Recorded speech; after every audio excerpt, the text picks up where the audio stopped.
dia, meus amigos, sejam bem-vindos a mais um dia. Graças ao Senhor que hoje é sexta-feira. E amanhã já vem o dia de sábado, porque as semanas têm sido terrivelmente complicadas, com muito trabalho, com muitas dores, e cada vez que chega a sexta-feira eu sinto-me aliviado e em paz. Graças ao Senhor. Então vamos continuar aqui a falar sobre o nosso livro. As nossas orações devem ser ordeiras. Eu vi que a confusão é desagradável ao Senhor e que deveria haver ordem quando se ora e também quando se canta. Não deveríamos vir à casa de Deus para orarmos pela nossa família, exceto se um sentimento profundo nos impulsione, enquanto o Espírito de Deus a está a convencer dos seus erros. Em geral, o lugar adequado para orarmos pela nossa família é o altar familiar. Quando os temas das nossas orações são remotas, o aposento particular é o lugar adequado para pedirmos por eles a Deus. Quando estamos em casa de Deus, devemos orar por uma bênção presente e devemos ter a esperança de que Deus ouvirá e responderá às nossas orações. Tais reuniões serão vivas e interessantes. Deus deve ser abordado com reverência na oração. Alguns pensam ser um sinal de humildade orar a Deus de forma comum, como se estivessem a falar com um ser humano. Eles profanam o seu nome ao misturarem nas suas orações, sem necessidade e de forma irreverente, as palavras Deus Todo-Poderoso, palavras tremendas e sagradas que nunca deveriam passar pelos lábios, exceto em tons brandos e com sentimentos de temor. Que engraçado, vamos parar aqui para falar. Deus Todo-Poderoso. Se calhar há muita gente que já falou nestas 3 palavrinhas e como nós já vimos aqui está escrito, e Ellen White diz claramente que com um sentimento de temor ou em tons brandos. Temor aqui, volto a dizer, não é medo, é obediência a Deus. E nós cada vez mais negligenciamos a oração e fazemos muito mal aquilo que nos põe em contacto com o céu.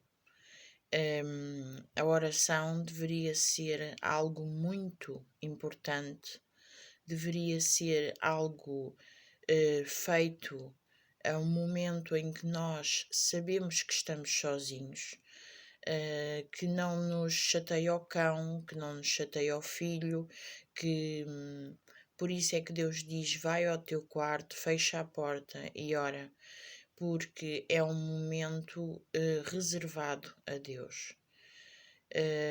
Não falar nos familiares em orações de igreja, porque assim, só se o a família, né, o familiar tiver a passar um momento de grande angústia, e isso por vezes nós precisamos de falar, ou está doente, ou necessita das nossas orações por causa de uma operação, ou porque estás desviado da igreja. Agora, por meras coisas não devemos fazer, não devemos. Aqui explica claramente bem a forma como nós devemos atuar cada momento que estamos na casa de Deus. É nosso privilégio ajoelhar-nos quando oramos publicamente. Tanto no culto público como no culto privado é nosso dever ajoelhar-nos perante Deus quando lhe apresentamos as nossas petições. Este ato revela a nossa dependência de Deus.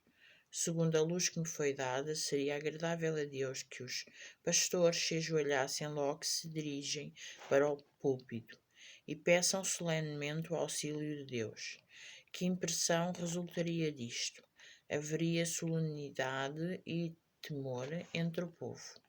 O seu pastor está a comungar com Deus. Ele está a entregar-se a Deus antes de ousar apresentar-se perante o povo. A solenidade repousa sobre o povo e os anjos de Deus aproximam-se. A primeira coisa que os pastores deveriam fazer ao aproximarem-se do púlpito é focarem-se em Deus, dizendo assim a todos: Deus é a fonte da minha força. Quando o pastor entra, deverá fazê-lo de modo digno e solene.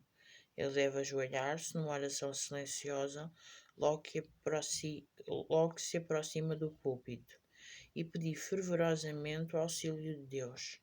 Que impressão isto fará? Haverá solenidade e temor entre o povo.